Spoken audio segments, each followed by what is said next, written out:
Hello everyone. So Kaynes technology के Q4 के result आए हैं, कॉन कॉल भी हुआ है आज ही कंपनी का, तो सारी चीजें डिस्कस करेंगे। रेवेन्यू का गाइडेंस इन्होंने मिस किया है, सो कितना नेगेटिव है। देन मोस्ट इंपॉर्टेंटली FY25 तो कंप्लीट हुआ, FY26 के लिए आने वाले क्वार्टर्स के लिए क्या कमेंट्री है मैनेजमेंट की, डिमांड का कैसा आउटलुक है, ग्रोथ गाइडेंस क्या है एंड ओवरऑल कैसा अपॉर्चुनिटी लगता है इस बिजनेस का, सारी चीजें डिस्कस करेंगे। सो केन्स टेक्नोलॉजी का बिजनेस मॉडल हमने पास्ट में डिस्कस किया हुआ है, लिंक वगैरह आपको डिस्क्रिप्शन में मिल जाएगा। शॉर्ट में अगर हम समझे तो कंपनी के जो फाउंडर हैं रमेश पुनिगनन, सो फर्स्ट जनरेशन एंटरप्रेन्योर है। 1980s में इन्होंने इस बिजनेस को स्टार्ट किया था एंड स्टार्टिंग से इलेक्ट्रॉनिक इंडस्ट्री के ऊपर ही इनका फोकस रहा है। आज के टाइम पे अगर हम देखें तो केन्स टेक्नोलॉजी का जो रेवेन्यू सेगमेंट है वो मेनली तीन सेगमेंट्स है इस कंपनी के। पहला है टर्न की बॉक्स बिल्ड, दूसरा है टर्न की पीसीबीए एंड तीसरा है ओडीएम सेगमेंट।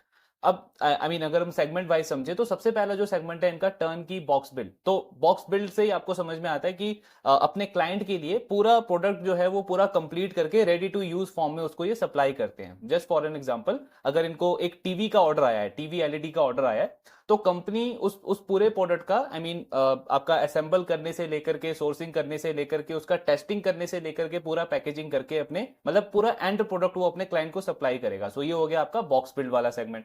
दूसरा सेगमेंट है इनका पीसीबीए। पीसीबीए मतलब क्या हुआ, प्रिंटेड सर्किट बोर्ड असेंबली।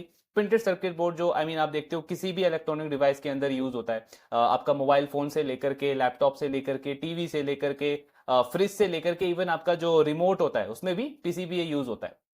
सो उसमें केन्स टेक्नोलॉजी क्या करता है, जो बेयर बोर्ड पीसीबीज होते हैं उनमें कंपोनेंट्स असेंबल करता है, जिसमें आपका जैसे ट्रांजिस्टर आ गया, रजिस्टर आ गया, सो जितने अलग अलग कंपोनेंट्स होते हैं उनको असेंबल करके क्लाइंट को सप्लाई करता है। तो ये हो गया उनका दूसरा पीसीबीए वाला सेगमेंट। थर्ड सेगमेंट है इस कंपनी का ओडीएम यानी ओरिजिनल डिजाइन मैन्युफैक्चरर। सो इसमें कंपनी डिजाइनिंग भी करती है अपने क्लाइंट के लिए, मतलब as a second brain act करता है केन्स टेक्नोलॉजी। जो भी प्रोडक्ट का ऑर्डर आता है इनको, उसमें कंपनी डिजाइनिंग का भी काम करती है और उसके बाद में ऑफ कोर्स उसका मैन्युफैक्चरिंग सारा कुछ टेस्टिंग वगैरह करके क्लाइंट्स को सप्लाई करती है, जो ई पैक ड्यूरेबल भी करता है रूम एयर कंडीशनर वाले सेगमेंट के अंदर। तो ये पूरा बिजनेस मॉडल है केन्स टेक्नोलॉजी का। अभी तक का अगर हम देखें तो FY25 में मैनेजमेंट का गाइडेंस था कि 3000 करोड़ का हम रेवेन्यू करेंगे। FY24 में कितना रेवेन्यू था, 1805 करोड़। तो मतलब वाई वाई अगर आप देखो तो 66% का ग्रोथ ये कंपनी टारगेट कर रही थी इस साल में।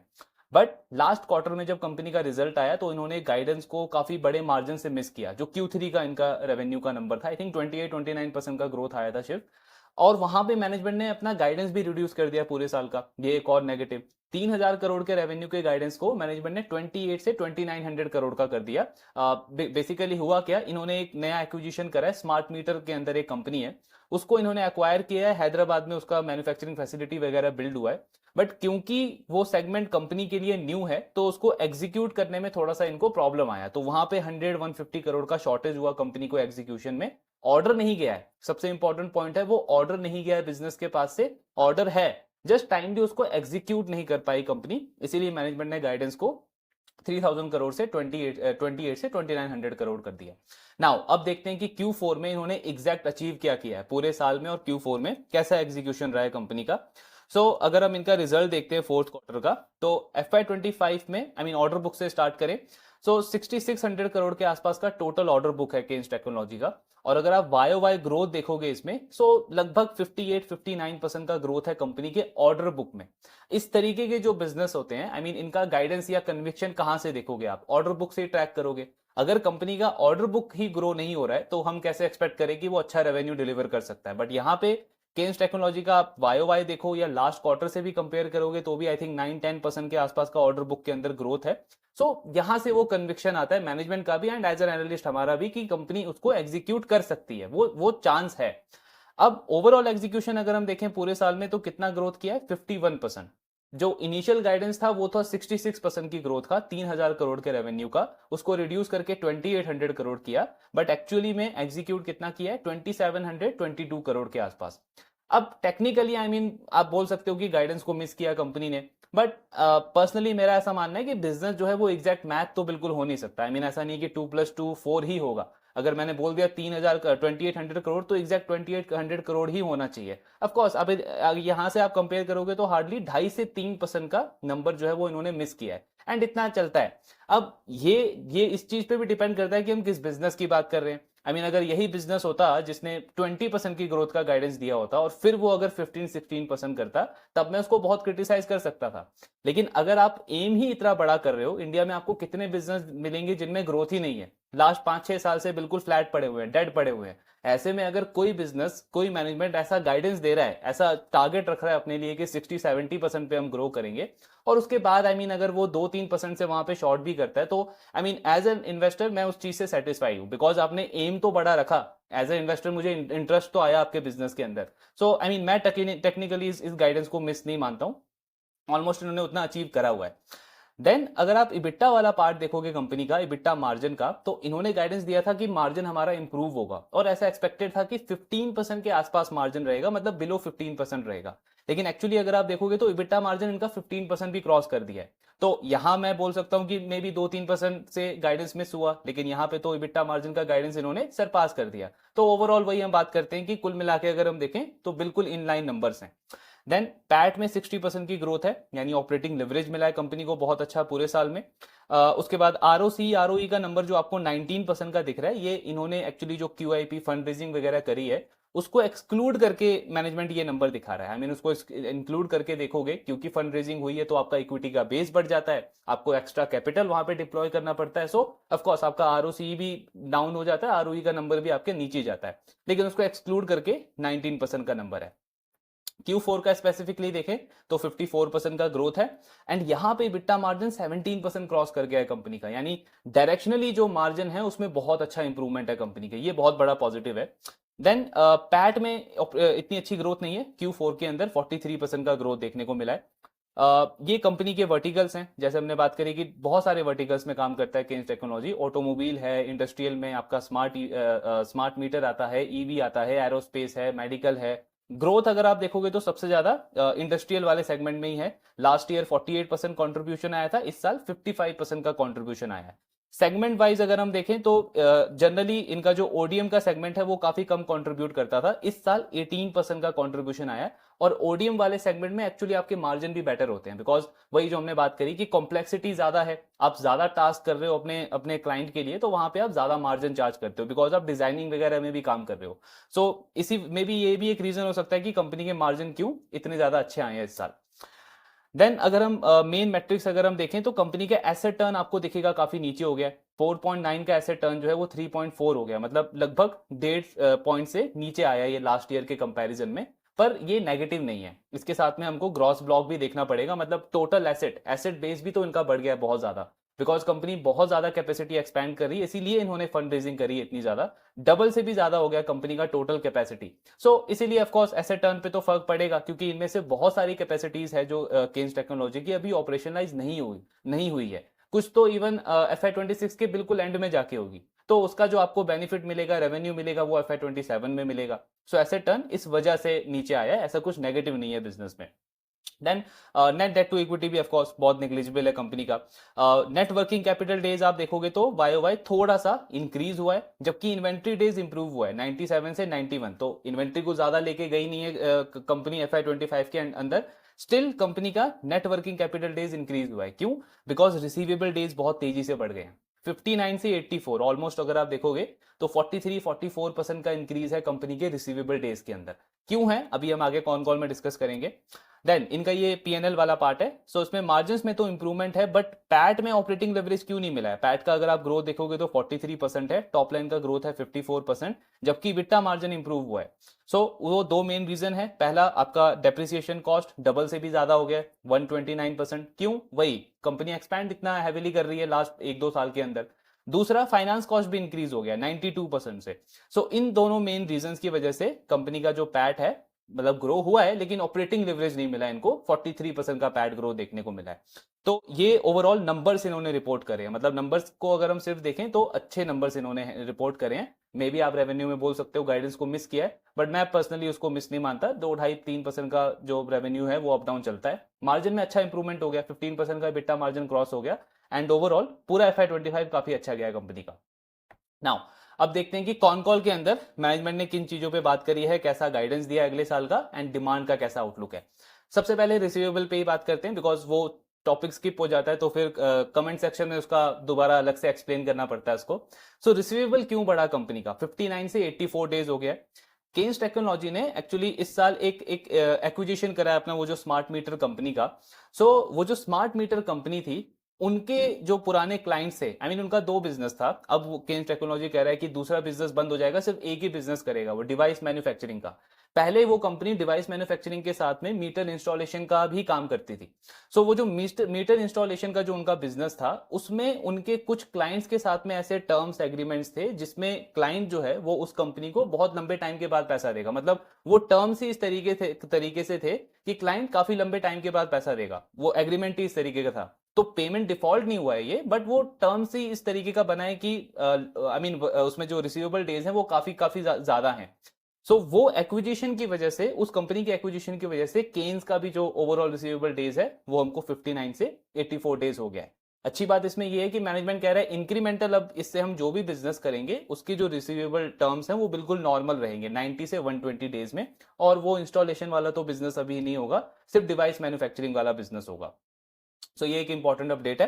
तो आई मीन टेक्निकली अगर आप देखो तो नेगेटिव है, लेकिन इतना बड़ा नेगेटिव नहीं है, बिकॉज मैनेजमेंट का कहना है कि Q2 तक ये किसी बैंक और एनबीएफसी के साथ में एक एन्युइटी लोन वगैरह लेंगे, जिससे इस चीज को मैनेज कर लेंगे एंड ईयर एंड तक ये चीज इंप्रूव होती हुई दिखेगी हमको। सो ये ओवरऑल मैनेजमेंट का गाइडेंस है।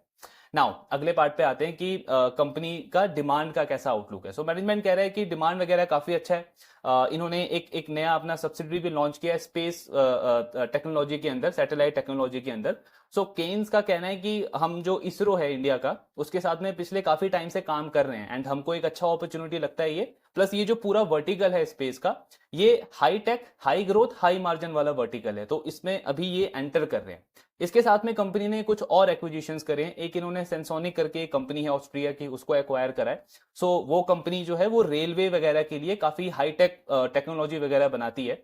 केन्स उसको यूज करेगा जो इंडिया में इनका रेलवे के साथ में जो कवच प्रोजेक्ट चल रहा है उसमें, जैसे कहीं आपका कोई लैंडस्लाइड वगैरह हो रहा है या कुछ वहां पे कहीं पे अगर कोई और मिस हैपनिंग हो रही है, उसको पहले डिटेक्ट करने के लिए जो टेक्नोलॉजी रिक्वायर्ड होती है वो सारी कंपनी केन्स टेक्नोलॉजी उसको यूज करके यहाँ पे रेलवे को प्रोवाइड करेगा।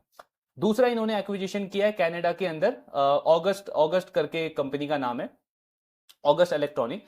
सो ये कनाडा की कंपनी है एंड नॉर्थ अमेरिका की जो क्लाइंट्स हैं इनके, उनको ये सर्व करती है। हालांकि अगर आप जो वर्टिकल्स देखोगे वो ऑलमोस्ट सिमिलर है केन्स का, वही मेडिकल में, लेकिन एक दो वर्टिकल्स न्यू भी है, जैसे पेट्रोकेमिकल हो गया आपका, इंस्ट्रूमेंटेशन हो गया आपका। सो ये सारे सेगमेंट्स में वो कंपनी काम करती है, लेकिन ग्लोबल क्लाइंट्स हैं उनके और मार्जिन्स काफी अच्छे हैं। सो केन्स का कहना है कि ये हमारे बिजनेस को कॉम्प्लीमेंट करता है, बिकॉज नॉर्थ अमेरिका के अंदर वहां पे फोकस होता है कि लोकलाइजेशन प्लेयर के ऊपर ज्यादा फोकस किया जाए, तो हमारे लिए उन क्लाइंट्स को एक्वायर करना थोड़ा सा डिफिकल्ट हो सकता है। सो ये एक्विजिशन जो है वो इस चीज में हमको हेल्प करेगा।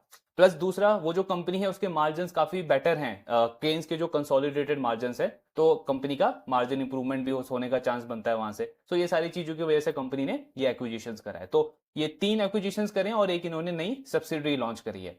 देन ऑर्डर बुक की अगर हम बात करें तो सबसे ज्यादा ऑर्डर कहां से, किस वर्टिकल से आया, तो कंपनी का कहना है एरोस्पेस, इंडस्ट्रियल इंक्लूडिंग ईवी और आपका स्मार्ट मीटर, एंड तीसरा आपका ऑटोमोटिव। सो ये 3 मेन वर्टिकल्स हैं जो जहां पे कंपनी का ग्रोथ आएगा FY26 के अंदर। ये चीज हमने पहले भी डिस्कस करी है कि केन्स टेक्नोलॉजी का आप जो ऑर्डर बुक देखते हो ये एक्चुअली काफी काफी लंबा ऑर्डर बुक है। आई मीन इनको ऐसा नहीं है कि नेक्स्ट 6 मंथ्स के अंदर ही इसको कंप्लीट करना है। मैनेजमेंट कह रहा है ये जो ऑर्डर बुक है ये नेक्स्ट 18 मंथ्स के अंदर एग्जीक्यूशन वाला ऑर्डर बुक है। एक्चुअली में हमारे पास जो क्लाइंट से ऑर्डर बुक पड़ा है वो मोर देन 5 ईयर्स का पड़ा हुआ है। सो मैनेजमेंट कह रहा है हमारा ग्रोथ आउटलुक इसीलिए इतना स्ट्रांग रहता है, इसीलिए हम इतना कॉन्फिडेंस है इस ग्रोथ को सस्टेन रखने में, बिकॉज क्लाइंट्स की तरफ से जो ऑर्डर हमारे पास आता है वो मोर देन 5, 6, 7 ईयर्स तक का आता है। जो हमने पहले भी डिस्कस किया स्टार्टिंग वाले वीडियो में कि केन्स टेक्नोलॉजी आज जिस प्रोजेक्ट पे काम करता है अपने क्लाइंट के साथ में, मार्केट में जब वो प्रोडक्ट आएगा वो 3 साल, 4 साल, 5 साल बाद आएगा।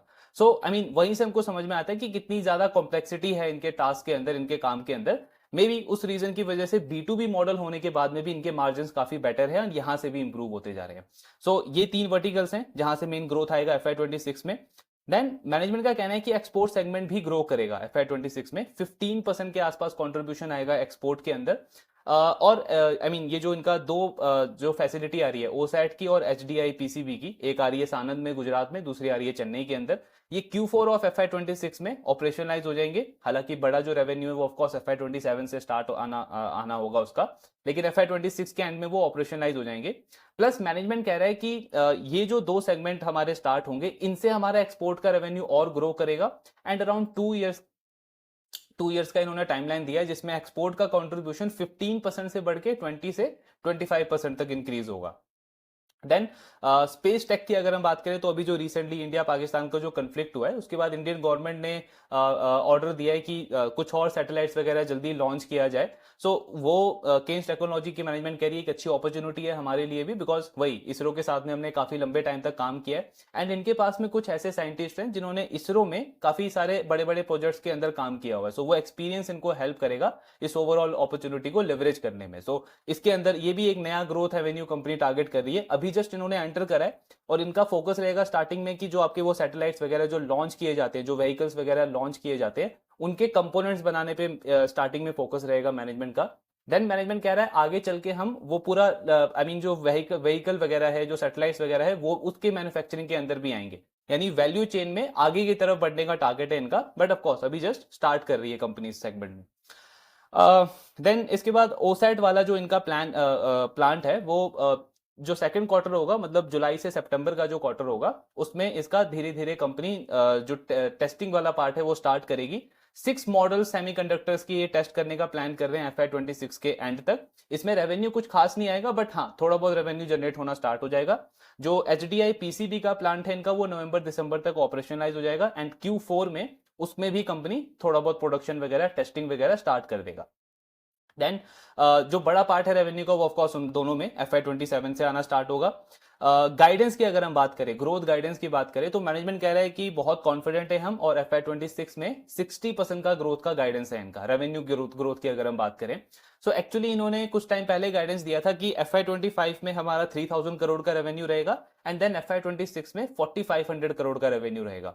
बट क्योंकि FY25 में ऑलरेडी थोड़ा गाइडेंस इनका मिस हो गया है, 2720 करोड़ आया है, तो यहां से अगर आप 60% कैलकुलेट करोगे तो 4350 करोड़ का रेवेन्यू का गाइडेंस है मैनेजमेंट का। मैनेजमेंट कह रहा है कि ये कंजर्वेटिव गाइडेंस है, मतलब अभी तक की जिस तरीके की चीजें हमको दिख रही है, हम कॉन्फिडेंट है कि 4350 करोड़ हम कर लेंगे FY26 के अंदर। अगर चीजें और अच्छी होती हैं तो हम 4500 करोड़ भी अचीव कर सकते हैं। सो इस तरीके का बुलिश गाइडेंस दिया है इन्होंने। इसके साथ में मार्जिन में भी इंप्रूवमेंट का गाइडेंस है। मैनेजमेंट कह रहा है कि 15% के आसपास EBITDA मार्जिन हमारा पहुंच गया है, और हम एक्सपेक्ट कर रहे हैं कि इस साल में 40 से 50 बेसिस पॉइंट का और इंप्रूवमेंट आएगा, and with in next 2 years 100 basis point का इंप्रूवमेंट आएगा। यानी मार्जिन का भी अगर आप डायरेक्शन देखोगे तो वो अपवर्ड है, और अगर चीजें ठीक चली कंपनी के लिए तो ऑपरेटिंग लिवरेज मिलने का चांस है कंपनी को FY26 के अंदर भी। सो ग्रोथ का गाइडेंस इन्होंने फिर से 60% दिया है इस साल का।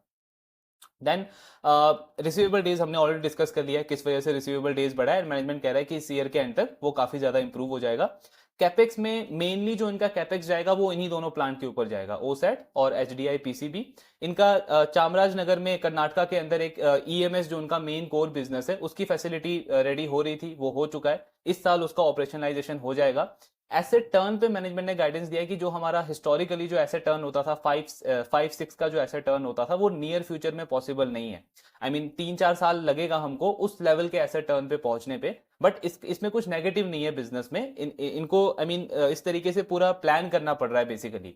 सो अगर आप देखोगे तो मैनेजमेंट कह रहा है कि हमारा आज के टाइम पे जब भी कैपेसिटी यूटिलाइजेशन 70% के आसपास पहुंचता है, तो हमको नया कैपेसिटी बिल्ड करना पड़ता है, क्योंकि जो हमारे क्लाइंट्स हैं, जो ग्लोबल क्लाइंट्स हैं, वो तभी प्रेफर करते हैं अपना बिजनेस यहाँ पे शिफ्ट करने का जब उनको दिखता है कि हमारे पास ज्यादा कैपेसिटी अवेलेबल है। तो अगर हम बहुत हाई लेवल पे यूटिलाइज करेंगे तो वो बिजनेस यहाँ पे फ्लो नहीं होगा। तो आप देखोगे अगले कुछ टाइम तक कि हम कंसिस्टेंटली स्पेंड करते जा रहे हैं, इन्वेस्ट करते जा रहे हैं, कैपेक्स करते जा रहे हैं, एंड मे बी उस बीच में कभी कभी मार्जिन पे प्रेशर भी आएगा, बट वो बिजनेस के फ्यूचर ग्रोथ को सस्टेन रखने के लिए वो करना बहुत जरूरी है। दूसरा पॉइंट, कंपनी कह रही है कि आई मीन ग्लोबली बहुत ऐसे बड़े क्लाइंट्स हैं जो आज के टाइम पे चाइना से पूरा बिजनेस शिफ्ट नहीं कर रहे हैं, लेकिन यूएस की तरफ से भी उनको इंस्ट्रक्शन है कि जो भी वो न्यू टेक्नोलॉजी लेकर के आ रहे हैं वो चाइनीज वेंडर को ना दें, उसका कोई अल्टरनेट देखें। एंड हमारा जो उनके साथ में डिस्कशन हुआ है, तो आई मीन बहुत पॉजिटिव डिस्कशन रहा है, और हंड्रेड्स ऑफ बिलियंस डॉलर के जो बिजनेस हैं वो अगले 5-10 साल में, अगले 1-2 साल के लिए नहीं, अगले 5-10 साल के लिए वो इंडिया के अंदर शिफ्ट करने को देख रहे हैं। तो अगर उन्होंने इतना बड़ा कमिटमेंट किया है तो उसके लिए ऑफकोर्स हमको भी सिर्फ इंटेंट दिखा के काम नहीं चलेगा, ऑन ग्राउंड उसके लिए हमको कैपेसिटी रेडी करके रखना पड़ेगा। सो उसी के लिए कंपनी कह रही है कि हमारा जो एसेट बेस है वो काफी ज्यादा हायर लेवल पे रहेगा। तो आपको दिखेगा कि यूटिलाइजेशन इतना अच्छा नहीं है, ऑर्डर बुक हमारा अच्छा है, तो आपको मेनली ऑर्डर बुक को ट्रैक करना चाहिए, बिकॉज ऑर्डर बुक आपको ये दिखाएगा कि मे बी एसेट टर्न आज हमारा लो है लेकिन हमारा ऑर्डर बुक ग्रो हो रहा है, तो उसका मतलब आगे चल के एसेट टर्न हमारा वापस से नॉर्मल हो जाएगा। तो इन्होंने 3-4 साल का गाइडेंस दिया है कि एसेट टर्न इनका 5-6 टाइम आएगा, यूटिलाइजेशन लेवल कम रहेगा, बिकॉज वही इनके जो भी क्लाइंट्स हैं वो इतना बड़ा बिजनेस तभी शिफ्ट करेंगे जब उनको कैपेसिटी दिखेगी केन्स टेक्नोलॉजी के इंडिया के अंदर। सो वही पॉइंट है, इसलिए कंपनी कह रही है कि कैपेक्स हमारा कंटिन्यू रहेगा अगले कुछ सालों तक। देन ये जो इनका 2 प्रोजेक्ट है, जो ओसैट का सानंद में और एचडीआई पीसीबी का चेन्नई में, इसमें सब्सिडी वगैरह का कैसा प्लान है, कैसा स्ट्रक्चर है। तो ओसैट का जो पूरा प्रोजेक्ट है वो आपका 3400 करोड़ का है, जिसमें 70 से 75% की सब्सिडी मिलेगी। अब इस 3400 करोड़ के प्रोजेक्ट में जो आपका लैंड बिल्डिंग का जो कॉस्ट है प्लस जो कुछ इक्विपमेंट्स आप वहां पे इंस्टॉल करोगे, उस कॉस्ट को एक्सक्लूड करके बाकी जो अमाउंट बचेगा उस पर सब्सिडी देगा गवर्नमेंट। तो उसको एक्सक्लूड करके टोटल अमाउंट बचता है 2700 करोड़। तो 2700 करोड़ पे 70 से 75% का सब्सिडी मिलेगा, जिसमें से 50% सेंट्रल गवर्नमेंट देगी, 20 से 25% स्टेट गवर्नमेंट देगी। तो नेट नेट अगर आप देखो तो केन्स टेक्नोलॉजी को 8 से 900 करोड़ का केपेक्स करना पड़ेगा उस पूरे 2700 करोड़ के प्रोजेक्ट के अंदर। फिर जो एचडीआई पीसीबी वाला आपका जो प्रोजेक्ट है वो 1400 करोड़ का प्रोजेक्ट है, एंड उसमें 65% के आसपास जो है वो सब्सिडी मिलेगा गवर्नमेंट से। मतलब इसमें भी वही आपका अराउंड 700 करोड़ के आसपास का खुद से इन्वेस्टमेंट करना पड़ेगा केन्स टेक्नोलॉजी को। जो सब्सिडी है वो जब आपका ये प्लांट वगैरह ऑपरेशनलाइज हो जाएगा उसके 6 मंथ्स के बाद आपको आएगा ये गवर्नमेंट से। तो तब तक के लिए कंपनी क्या करेगी, एक लोन लेगी ये बैंक से या एनबीएफसी से, एंड जैसे इनको सब्सिडी आएगा वो जो लोन है वो उनको रीपे कर देगी। सो इस तरीके से कंपनी इस फंडिंग को प्ले करेगी। देन एक्विजिशन पे अभी भी बहुत एक्टिव है केन्स टेक्नोलॉजी। कंपनी कह रही है कि FY26 के अंदर भी हम बिल्कुल ओपन है, कोई भी हमको अच्छी एक्विजिशन अपॉर्चुनिटी मिलेगी तो उसको बिल्कुल हम एक्वायर करेंगे। कैश का फंडिंग का प्रॉब्लम नहीं है हमको, बिकॉज QIP के लिए बोर्ड से ऑलरेडी अप्रूवल मिल गया है। तो जब भी अपॉर्चुनिटी आएगा हम फंड रेज करेंगे एंड कंपनी को एक्वायर करेंगे। 2-3 चीजों के ऊपर इनका मेनली फोकस है एक्विजिशन में। सबसे पहले तो ज्योग्राफिकली इनको एक्सपैंड करना है। तो जिस भी नए ज्योग्राफी में कंपनी एक्सपैंड कर रही है, इनका फोकस है कि उसी एरिया में उस कंपनी की मैन्युफैक्चरिंग फैसिलिटी होनी चाहिए और सप्लाई चेन में सिनर्जी बननी चाहिए। जैसे कनाडा में जो इन्होंने एक्विजिशन किया है, नॉर्थ अमेरिका के वहां पे क्लाइंट्स हैं। सो इनका कहना है कि वहां पे आप देखोगे तो रादर देन कि हमको चाइना से या यहां से सप्लाई करना पड़ता, वहीं से वो जो कनाडा में मैन्युफैक्चरिंग फैसिलिटी है वो एक अच्छा सप्लाई चेन का एडवांटेज हमको प्रोवाइड करती है। सो इस तरीके की एक तो पहली हमारी स्ट्रेटेजी है, प्रेफरेंस है। दूसरा हमारा प्रेफरेंस है कि हम उन्हीं कंपनी को एक्वायर करें जिनका मार्जिन हमसे थोड़ा सा बेटर हो, ताकि नेक्स्ट 2-3 ईयर्स के अंदर हमारे कंसोलिडेटेड लेवल के जो मार्जिन हैं वो भी अपवर्ड ट्रेजेक्टरी में जाएं। सो ये पूरा ओवरऑल इनका गाइडेंस है। देन कनाडा की जो कंपनी, उसमें ग्रोथ कितना देख रही है कंपनी। सो इनका कहना है कि वो वाली कंपनी ऑर्गेनिकली 20% ग्रो कर सकती है। बाकी केन्स टेक्नोलॉजी की जो कैपेबिलिटी है, सो उसके साथ में हम उनको और एक्स्ट्रा क्लाइंट्स प्रोवाइड कर सकते हैं, एक्स्ट्रा बिजनेस प्रोवाइड कर सकते हैं 5 to 10% का, जिससे कंसोलिडेटेड ग्रोथ जो है उसका वो 25 से 30% आ सकता है। सो ओवरऑल इसी तरीके का कौन कॉल है, मेन हाईलाइट यही है कंपनी का। मेनली अगर आप देखोगे तो नेक्स्ट ईयर का गाइडेंस दिया है इन्होंने 60% का। डिमांड वाइज अगर हम देखें तो 3 वर्टिकल्स हैं, एरोस्पेस, इंडस्ट्रियल और आपका ऑटोमोटिव। इनमें सबसे ज्यादा डिमांड देख रही है कंपनी। एंड इसके साथ में जो 2 नए एक्विजिशंस करे हैं कंपनी ने, उनका ग्रोथ भी अच्छा रहने का एक्सपेक्टेशन है, प्लस मार्जिन एक्रेटिव है दोनों एक्विजिशन। सो ये ओवरऑल गाइडेंस बनता है। अपॉर्चुनिटी वाइज अगर आप देखोगे तो ऑफकोर्स पीई काफी ज्यादा है कंपनी का, 137 का करंट पीई है। एंड जैसा इन्होंने बताया कि जो इनका जो एसेट टर्नओवर है वो अभी नेक्स्ट कुछ टाइम तक उस पे प्रेशर रहेगा। सो इसका मतलब डेप्रिसिएशन कॉस्ट, फाइनेंस कॉस्ट में भी ज्यादा रह सकती है कंपनी की फिर से FY26 में। तो ऑपरेटिंग लिवरेज में भी इनको ना मिले, क्योंकि वो दोनों जो प्लांट हैं ओसैट और आपका एचडीआई पीसीबी वाला, वो Q4 के एंड में स्टार्ट होंगे। तो जो एक्चुअल बेनिफिट मिलेगा कंपनी को वो FY27 के अंदर मिलेगा। यानी depreciation cost, finance cost company का एलिवेटेड लेवल पे रह सकता है इस साल में भी। सो मे बी ऑपरेटिंग लेवरेज ना मिले, बट 60% का टॉप लाइन ग्रोथ एक्सपेक्टेड है। तो अगर हम 50% का बॉटम लाइन का ग्रोथ अज्यूम करके चले, स्टिल जो इनका फॉरवर्ड पी है वो 91 के आसपास आता है। अगर मैं बेस्ट केस सिनेरियो लूं एंड 60% का पैड ग्रोथ अज्यूम करूं तो इनका फॉरवर्ड पी 85 के आसपास आता है। सो बहुत सब्जेक्टिव केस है, बिकॉज सी बिजनेस में कोई डाउट नहीं है, बिजनेस बहुत अच्छा कर रहा है, अच्छे डायरेक्शन में जा रहा है। एंड वही पॉइंट है कि आपको कितने ऐसे प्लेयर्स मिलेंगे, कितने ऐसे बिजनेस मिलेंगे जो कंसिस्टेंटली हाई बेस के ऊपर भी आपको 50-60% का ग्रोथ गाइडेंस दे रहे हैं। इनफैक्ट आई थिंक इनका Q2 का कॉन कॉल था जहां पे मैनेजमेंट ने बोला था कि अपॉर्चुनिटी इतनी बड़ी है इस इंडस्ट्री के अंदर हमारे लिए कि अगले 5 to 10 ईयर्स तक हम 50 से 55% पे बहुत आराम से ग्रो कर सकते हैं। तो 50-55% का कैगर अगर कोई मैनेजमेंट गाइडेंस देता है और कंसिस्टेंटली हम एग्जीक्यूशन भी देख रहे हैं उसका ग्राउंड लेवल पे, तो आई मीन हम एक्सपेक्ट नहीं कर सकते कि उसका स्टॉक जो है वो 50 के पी पे या 60 के पी पे या इवन 70 के पी पे भी अवेलेबल होगा। मोस्ट ऑफ द टाइम वो ट्रिपल डिजिट पी में ही हमको दिखेगा। फॉरवर्ड पी ऑफ कोर्स हमको 80-90 के बीच में दिख रहा है। बाकी वही पॉइंट डिपेंड करता है कि हम कितना कंफर्टेबल हैं इस वैल्यूएशन के साथ में। जनरली मैं प्रेफर करता हूं कि अगर बहुत इंटरेस्ट बन रहा है, बिजनेस मॉडल अच्छा लग रहा है, पूरा स्कोप अगर आप देखोगे तो ऑफकोर्स China+1 अगर हम देखें, या हाईटेक में जो इस तरीके का ग्रोथ एक्सपेक्टेड है, इंडिया में मैन्युफैक्चरिंग का जिस तरीके का ग्रोथ एक्सपेक्टेड है, गवर्नमेंट का फोकस है, सो उन सारी चीजों को अगर हम कंबाइन करके देखें, इस कंपनी का एग्जीक्यूशन देखें, सो आई मीन मे बी एक छोटा सा एलोकेशन लेके प्ले करने का पॉइंट बनता है। बट अगेन वही पर्सनल चॉइस है, हाई वैल्यूएशन भी है, अगर ग्रोथ कहीं पे भी घटती है तो डी रेटिंग देखने का, जैसे हमने लास्ट में देखा था, डी रेटिंग भी एक सही देख सकते हैं इसके स्टॉक के अंदर, वो रिस्क भी है इसके साथ में। डिमांड लेवल पे कोई प्रॉब्लम नहीं है, एग्जीक्यूशन अभी तक ठीक है, बाकी ट्रैकिंग इसका कंटिन्यू रखेंगे। आपके जो डाउट्स है शेयर करते रहिए। Thank you very much.